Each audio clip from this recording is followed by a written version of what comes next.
Um the deep dive এর এই গভীর বিশ্লেষণে স্বাগতম। আমরা প্রতিদিন সকালে যখন খবরের কাগজ খুলি বা নিউজ পোর্টালগুলো দেখি। অসংখ্য আলাদা আলাদা খবর চোখে পড়ে, তাই তো? হ্যাঁ, ঠিক তাই। মানে কোথাও হয়তো কোনো দেশের নতুন শুল্ক নীতি নিয়ে চরম বিতর্ক চলছে, আবার কোথাও কোনো বিশাল কোম্পানির শেয়ারের দামে হঠাৎ ধস নেমেছে।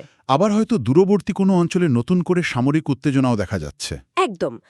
আপাত দৃষ্টিতে এই খবরগুলোকে সম্পূর্ণ আলাদা আর বিচ্ছিন্ন ঘটনা বলে মনে হতে পারে, কিন্তু এই প্রতিটি খবরের গভীরে যদি আমরা একটু বিশ্লেষণাত্মক দৃষ্টিতে তাকাই, তাহলে দেখব এগুলো আসলে একটি বিশাল জটিল এবং বৈশ্বিক পরিবর্তনের ভিন্ন ভিন্ন রূপ। এবং এই পরিবর্তনের বিষয়টা বোঝাটা এখন সবচেয়ে বেশি জরুরি। ঠিক। আজকের এই গভীর আলোচনায় আমাদের মূল ফোকাসটাই হল বৈশ্বিক বিশ্ব ব্যবস্থার এই ক্রমবর্ধমান ভঙ্গুরতা এবং একটি মাল্টিপোলার ওয়ার্ল্ডের যে উত্থান ঘটছে সেটা নিয়ে। আজকে আমাদের বিশ্লেষণের মূল ভিত্তি হিসেবে আমরা অত্যন্ত তথ্যবহুল একটি গবেষণাপত্র এবং বিশ্লেষণী নোট ব্যবহার করছি, যেটার শিরোনাম হল the great realignment, fragility in a multipolar world order. হ্যাঁ। আর আজকের লক্ষ্য হল সম্পূর্ণ ভিন্ন ভিন্ন 5টি বৈশ্বিক খবরের পেছনের আসল সম্পর্কটি উদ্ঘাটন করা। কিভাবে পুরো বিশ্ব একটি বড় ধরনের কাঠামোগত পরিবর্তনের মধ্য দিয়ে যাচ্ছে তার একটি পরিষ্কার চিত্র আমরা তুলে ধরব। আচ্ছা, চলুন বিষয়টা একটু খুলে বলি। শুরু করা যাক। আমরা এমন এক সন্ধিক্ষণে দাঁড়িয়ে আছি যেখানে পুরনো নিয়মগুলো আর কাজ করছে না, আর নতুন নিয়মগুলো সেগুলো এখনো পুরোপুরি তৈরি হয়নি। একদম। গোড়া থেকেই শুরু করা যাক তাহলে। আজকের এই গবেষণাপত্রটি আমাদের ঠিক সেই অদৃশ্য সুতোটাই ধরিয়ে দিচ্ছে, যা এই বিক্ষিপ্ত ঘটনাগুলোকে একীভূত করে। এই খবরগুলো কোনোভাবেই বিচ্ছিন্ন কোনো ঘটনা নয়, বরং একটা বৃহত্তর সংকটের অংশ। ঠিক। দ্বিতীয় বিশ্বযুদ্ধের পর থেকে আমরা যে স্থিতিশীল এবং অনুমানযোগ্য একটি বিশ্ব ব্যবস্থার সাথে পরিচিত ছিলাম, এগুলো হলো সেই ব্যবস্থার এক গভীর এবং কাঠামোগত সংকটের স্পষ্ট সংকেত।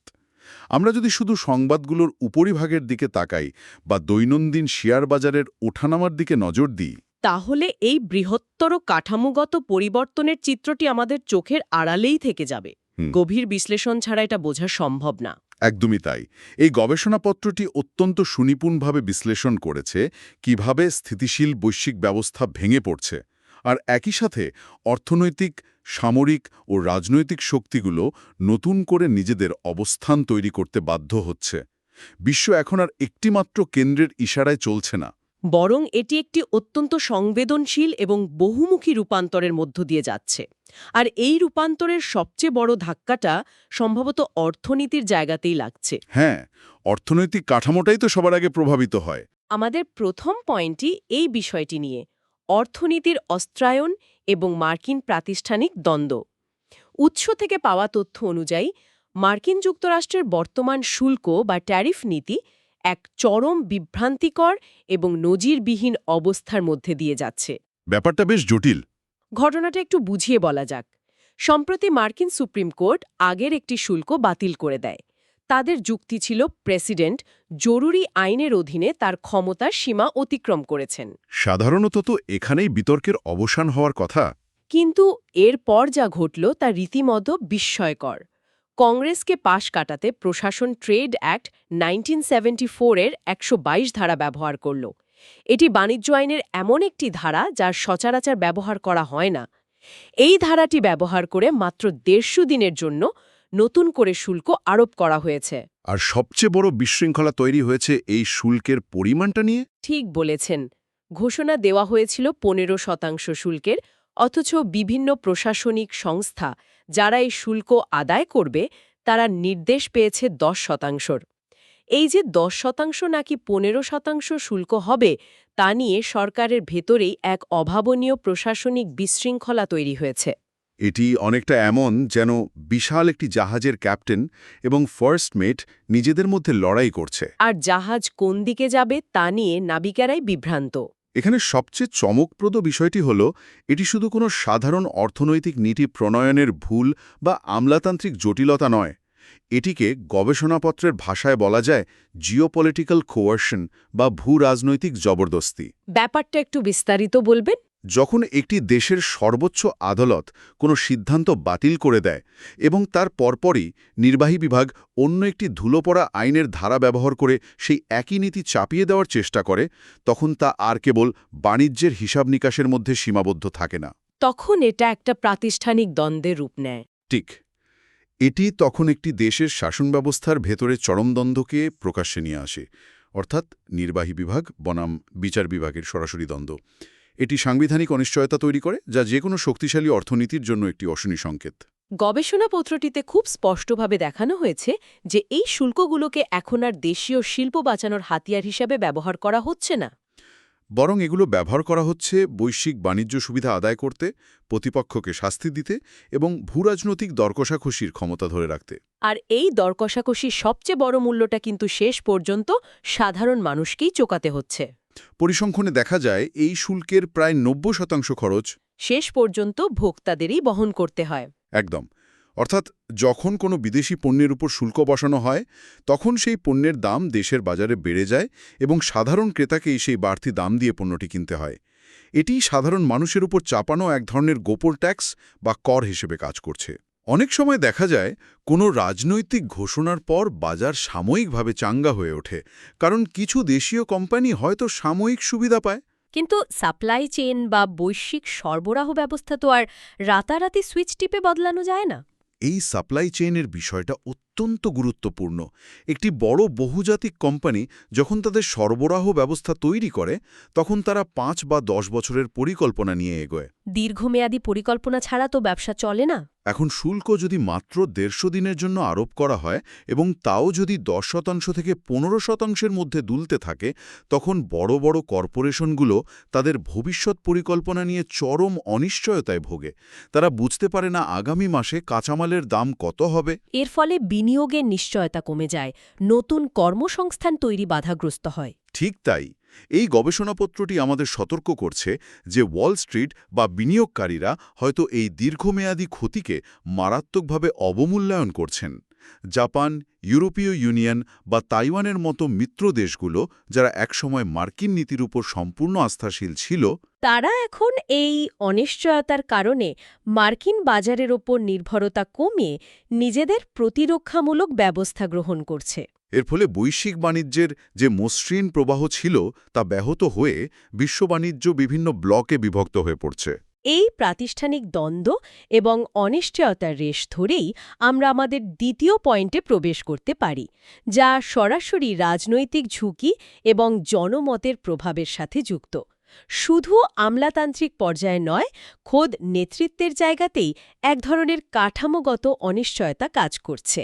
জনমতের ডেটাগুলো এখানে খুব ইন্টারেস্টিং।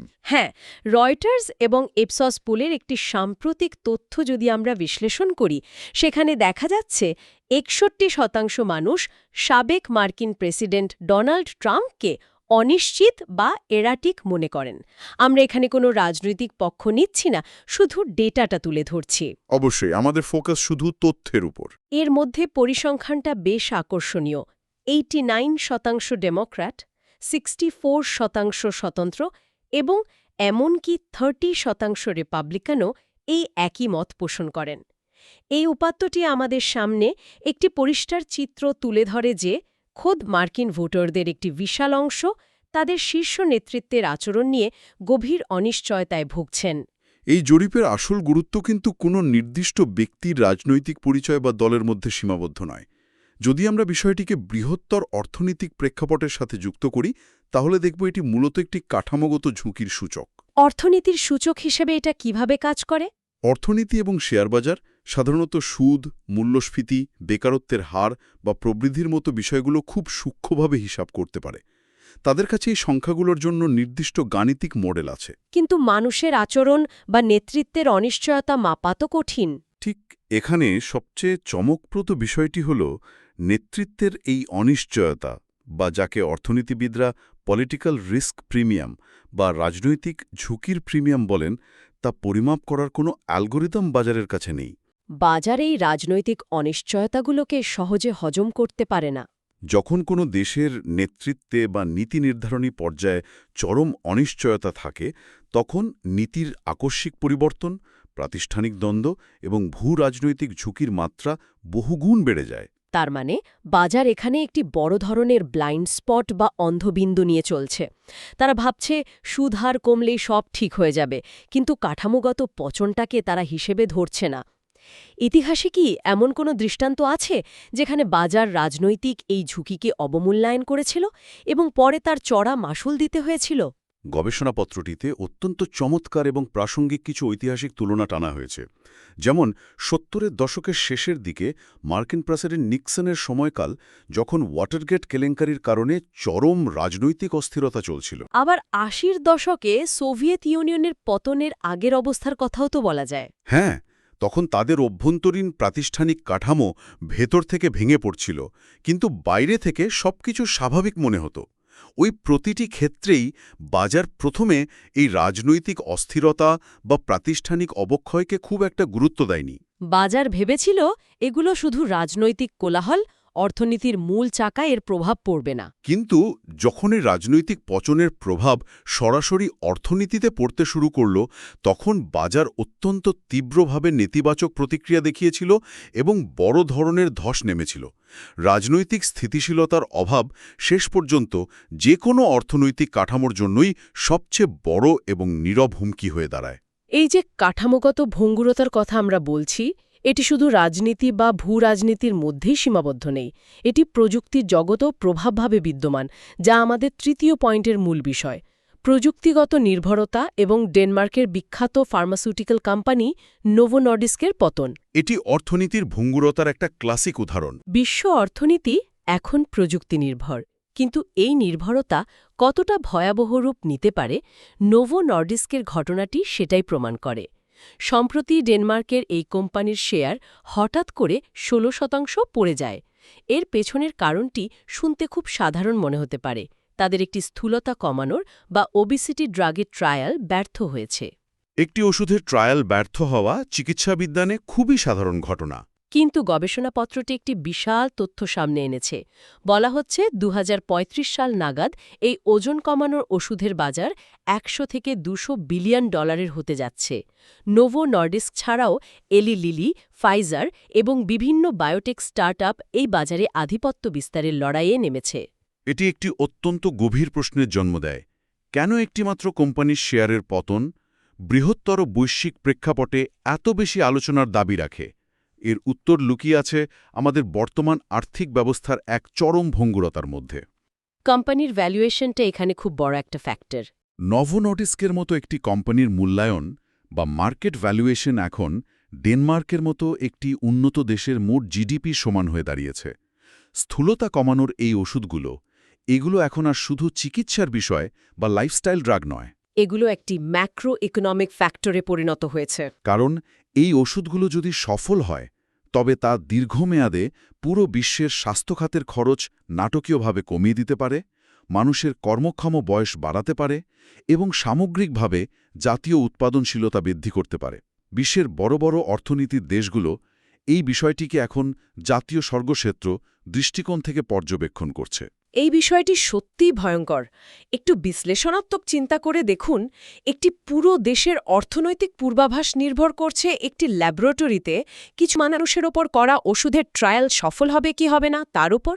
ভাবলেই অবাক লাগে। একটি মাত্র ওষুধের ব্যর্থতায় মুহূর্তের মধ্যে বিলিয়ন বিলিয়ন ডলার উধাও হয়ে যাওয়া প্রমাণ করে যে আধুনিক বিশ্ব অর্থনীতি কতটা সংকীর্ণভাবে কিছু নির্দিষ্ট প্রযুক্তির ওপর নির্ভরশীল হয়ে পড়েছে। এটি অনেকটা .com বাবলের মতো, কিন্তু এবার বিষয়টি সিলিকন ভ্যালির সফটওয়্যার নয়, বরং মানুষের বায়োলজি। এই পরিস্থিতিটিকে অর্থনীতিবিদরা কর্পোরেট ন্যাশনাল ইন্টারডিপেন্ডেন্স রিস্ক বা কর্পোরেট জাতীয় আন্তর্নির্ভরশীলতার ঝুঁকি বলে আখ্যায়িত করেন। যখন একটি পুরো দেশের অর্থনীতির স্বাস্থ্য একটিমাত্র কোম্পানির ল্যাবরেটরি রিপোর্টের উপর নির্ভর করে, তখন সেই দেশের সামষ্টিক অর্থনীতি চরম ঝুঁকির মুখে পড়ে। এটি আমাদের বৈশ্বিক আর্থিক ব্যবস্থার এক চরম দুর্বল দিক উন্মোচন করে। আমরা ধীরে ধীরে এমন এক বিশ্ব অর্থনীতি তৈরি করেছি যা গুটিকতক প্রযুক্তিগত বা বায়োটেকনোলজিক্যাল বাজির ওপর দাঁড়িয়ে আছে। যদি এই প্রযুক্তিগুলো প্রত্যাশা অনুযায়ী কাজ না করে বা ব্যর্থ হয়, তবে তার ধাক্কা শুধু ওই কোম্পানির ব্যালেন্স শিটে সীমাবদ্ধ থাকে না। এটি পুরো দেশের অর্থনীতিকে নাড়িয়ে দেয় এবং বৈশ্বিক শেয়ার বাজারেও এর চেইন রিঅ্যাকশন দেখা যায়। এই যে আমরা একটা মাত্র কোম্পানির উপর পুরো দেশের অর্থনীতির নির্ভরতার কথা বললাম, এই ভঙ্গুরতা শুধু প্রযুক্তি বা শেয়ার বাজারেই আটকে নেই। এটি আক্ষরিক অর্থে বৈশ্বিক মানচিত্র ছড়িয়ে পড়ছে। যাকে আমরা বলতে পারি ভূগোলের অস্ত্রায়ন বা ওয়েপনাইজেশন অফ জিওগ্রাফি, এবং এটি আমাদের চতুর্থ পয়েন্ট। এই মুহূর্তে বিশ্বের মানচিত্রে তাকালে আমরা দুটি বড় সামরিক ও কৌশলগত ঘটনার সমান্তরাল অবস্থান দেখতে পাই। দুটি সম্পূর্ণ ভিন্ন অঞ্চলে। প্রথমটি হল পূর্ব ইউরোপে ইউক্রেন যুদ্ধ এখন ৫ম বছরে পদার্পণ করেছে, আর দ্বিতীয়টি হল মধ্যপ্রাচ্যে ইরান চীনের কাছ থেকে ম্যাক 2 থেকে ম্যাক 4 গতির সুপারসনিক অ্যান্টিশিপ মিসাইল কেনার সম্ভাব্যতা যাচাই করছে বা কেনার চেষ্টা করছে। একটি ঘটনা পূর্ব ইউরোপের, অন্যটি মধ্যপ্রাচ্যের। দৃশ্যত এদের মধ্যে কোনো মেল নেই। কিন্তু এই দুটি ঘটনা আসলে একই বৈশ্বিক পরিবর্তনের দুই ভিন্ন এবং আন্তঃসংযুক্ত রূপ। প্রথমেই ইউক্রেনের কথায় আসা যাক। ৪ বছর পার হয়ে যাওয়ার পরও কোনো পক্ষই চূড়ান্ত বিজয় পায়নি। গবেষণাপত্রটি এই যুদ্ধকে আগের কিছু দীর্ঘস্থায়ী যুদ্ধের সাথে তুলনা করেছে। হ্যাঁ, যেমন ১৯৫০-এর দশকের কোরিয়ান যুদ্ধ বা ৮০-র দশকের ইরান-ইরাক যুদ্ধ। ইউক্রেন যুদ্ধ এখন আর কোনো গতানুগতিক যুদ্ধ নেই। এটি একটি স্থবির সংঘাতে বা ফ্রোজেন কনফ্লিক্টে রূপ নিয়েছে। এর মানে হল সম্মুখভাগের সীমানা প্রায় স্থির হয়ে গেছে। কূটনৈতিক আলোচনার পথ থমকে আছে এবং উভয় পক্ষের ওপরই এক ব্যাপক অর্থনৈতিক ও সামরিক সরঞ্জাম ক্ষয়ের চাপ তৈরি হয়েছে। এর বৃহত্তর কৌশলগত প্রভাব হল ইউরোপ এখন স্নালুযুদ্ধের সময়ের মতো নতুন করে ব্যাপকভাবে সামরিকীকরণ হচ্ছে এবং ন্যাটো তাদের প্রতিরক্ষা বাজেট বাড়াচ্ছে। অন্যদিকে পশ্চিমা নিষেধাজ্ঞার কারণে রাশিয়া এখন অর্থনৈতিক এবং প্রযুক্তিগতভাবে প্রায় সম্পূর্ণভাবে চীনের ওপর নির্ভরশীল হয়ে পড়েছে। এটি বৈশ্বিক ক্ষমতার ভারসাম্যকে চীনের দিকে হেলিয়ে দিচ্ছে। আর মধ্যপ্রাচ্যে ইরানের ওই মিসাইল চুক্তির বিষয়টা যদি গভীরভাবে বিশ্লেষণ করি, ম্যাক 2 থেকে ম্যাক 4 গতি মানে হল শব্দের চেয়ে 2 থেকে 4 গুণ বেশি গতি। একটি মিসাইল যখন এত প্রচণ্ড গতিতে ধেয়ে আসে, তখন অত্যাধুনিক প্রতিরক্ষা ব্যবস্থার হাতেও তা শনাক্ত করে প্রতিহত করার জন্য মাত্র কয়েক সেকেন্ড সময় থাকে। এগুলোকে মূলত বলা হয় কেরিয়ার কিলার, যা তৈরি করা হয়েছে বিশাল মার্কিন বিমানবাহী রণতরীগুলোকে ধ্বংস করার জন্য। হরমুজ প্রণালী, যেখান দিয়ে বিশ্বের প্রায় 40% তেল পারাপার হয়, সেখানে ইরান যদি এই মিসাইলগুলো মোতায়েন করে, তবে তার তেলের ট্যাঙ্কার, মার্কিন রণতরী এবং উপসাগরীয় দেশগুলোর অবকাঠামোর জন্য এমন এক হুমকি তৈরি করবে যা আগে কখনো দেখা যায়নি। কিন্তু মূল প্রশ্ন হল, চীন কেন ইরানকে এত অত্যাধুনিক সামরিক প্রযুক্তি দিচ্ছে? এটি সরাসরি চীনের পরোক্ষ স্ট্র্যাটেজিক ভারসাম্য বা ইনডাইরেক্ট স্ট্র্যাটেজিক ব্যালেন্সিং নীতির একটি নিখুঁত উদাহরণ। চীন বুঝতে পেরেছে যে সরাসরি মার্কিন যুক্তরাষ্ট্রের সাথে সংঘাতে জড়ানো তাদের অর্থনীতির জন্য ক্ষতিকর। আইএল বা সংক্ষেপে A2AD। সহজ কথায় এটি হলো এমন এক ব্যবস্থা তৈরি করা যাতে প্রতিপক্ষ আপনার ধারে কাছেও ঘেঁষতে না পারে। তাইওয়ানের কাছে মার্কিন প্রভাব ঠেকাতে চীন নিজে এই কৌশলগত মিসাইল ব্যবস্থা তৈরি করেছিল। এখন ঠিক একই প্রযুক্তি তারা ইরানে ছড়িয়ে দিচ্ছে। এর মানে হল চীন তাদের নিজস্ব প্রতিরক্ষামূলক বুদবুদ বা ডিফেন্সিভ বাবল এখন মধ্যপ্রাচ্যে রপ্তানি করছে, যাতে মার্কিন যুক্তরাষ্ট্রকে প্রশান্ত মহাসাগরীয় অঞ্চল থেকে দৃষ্টি সরিয়ে মধ্যপ্রাচ্যে ব্যস্ত থাকতে হয়। এটি বৈশ্বিক ভূরাজনীতির এক মাস্টার স্ট্রোক। আমরা এতক্ষণ শুল্ক যুদ্ধ, মার্কিন অভ্যন্তরীণ রাজনৈতিক অনিশ্চয়তা, বায়োটেক মার্কেটের কাঠামোগত ভঙ্গুরতা এবং ভূগোলের অস্ত্রায়ন নিয়ে অনেকগুলো জটিল বিষয়ের জট খুললাম। এবার আসুন আমরা আমাদের পঞ্চম এবং শেষ পয়েন্টে যাই, বৃহত্তর চিত্র এবং ২০২৬ থেকে ২০৩০ সালের সম্ভাব্য দৃশ্যপট। ভবিষ্যতের একটা রূপরেখা টানা প্রয়োজন। এই যে এতগুলো ঘটনা, এই সবগুলোকে এক সুতোয় গাঁথলে আগামী কয়েক বছরের জন্য বিশ্বের কী ছবি ফুটে ওঠে? এই প্রতিটি ঘটনা, হোক তা ১২২ ধারার মাধ্যমে অর্থনীতির অস্ত্রায়ন, রাজনৈতিক ঝুঁকির প্রিমিয়াম, প্রযুক্তির ওপর কর্পোরেট জাতীয় নির্ভরশীলতা বা ভূগোলের সামরিকীকরণ, সবগুলোই একটি অকাট্য সত্যকে প্রমাণ করে। স্থিতিশীল বিশ্ব ব্যবস্থার অবসান। তা হল দ্বিতীয় বিশ্বযুদ্ধের পর থেকে চলে আসা স্থিতিশীল মার্কিন নেতৃত্বাধীন একক বিশ্বব্যবস্থার চূড়ান্ত সমাপ্তি ঘটছে এবং একটি বহুমেরু বা মাল্টিপোলার সিস্টেমের উদ্ভব হচ্ছে, সবচেয়ে ভয়ের ব্যাপার হল গ্লোবাল মার্কেট বা বৈশ্বিক বাজার এখনই প্রাতিষ্ঠানিক পতন, রাজনৈতিক অস্থিরতার ঝুঁকি, বৈশ্বিক বাণিজ্যের দীর্ঘমেয়াদী বিভাজন বা সামরিক উত্তেজনার ঝুঁকিকে সেভাবে হিসাবে ধরছে না। বাজার শুধু স্বল্পমেয়াদী আয়, কেন্দ্রীয় ব্যাংকের সুদ কমানো আর মূল্যস্ফীতির ডেটা নিয়ে মেতে আছে।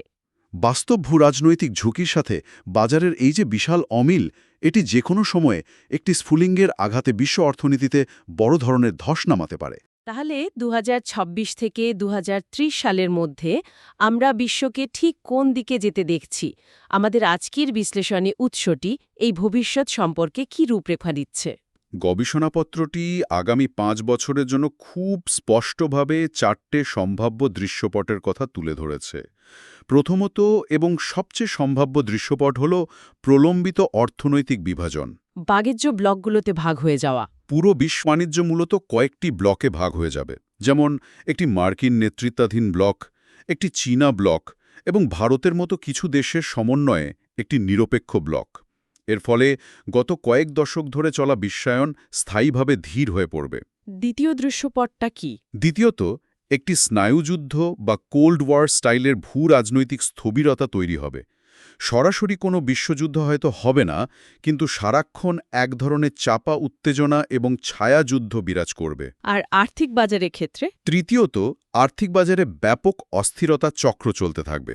কখনো প্রযুক্তি বা এআই নিয়ে চরম আশাবাদ তৈরি হবে, তো পরমুহূর্তেই হঠাৎ কোনো রাজনৈতিক ঘোষণায় বাজারে ধস নামবে। এবং সামরিক দিক থেকে নতুন ধরনের প্রতিযোগিতা দেখা যাবে। চতুর্থত, প্রথাগত সামরিক ট্যাঙ্ক বা বিমানের অস্ত্রের জায়গা দখল করবে প্রযুক্তিগত অস্ত্র প্রতিযোগিতা, যেমন কৃত্রিম বুদ্ধিমত্তা, বায়োটেক, সেমিকন্ডাক্টর, উন্নত মিসাইল এবং সাইবার যুদ্ধ। ভবিষ্যতের যুদ্ধগুলো হবে মূলত ল্যাবরেটরিতে এবং সিলিকন চিপের কারখানায়। এই বিশ্লেষণগুলো এক জায়গায় করলে যা দাঁড়ায় তা হল অর্থনৈতিক নীতি, সামরিক কৌশল এবং রাজনৈতিক অস্থিরতা, এই তিনটি বিষয় এখন আর আলাদা কোনো সাবজেক্ট নয়। এগুলো এখন একই বিন্দুতে এসে মিলেছে। ঠিক এই জায়গাটিতেই আমাদের চিন্তার পদ্ধতি বদলাতে হবে।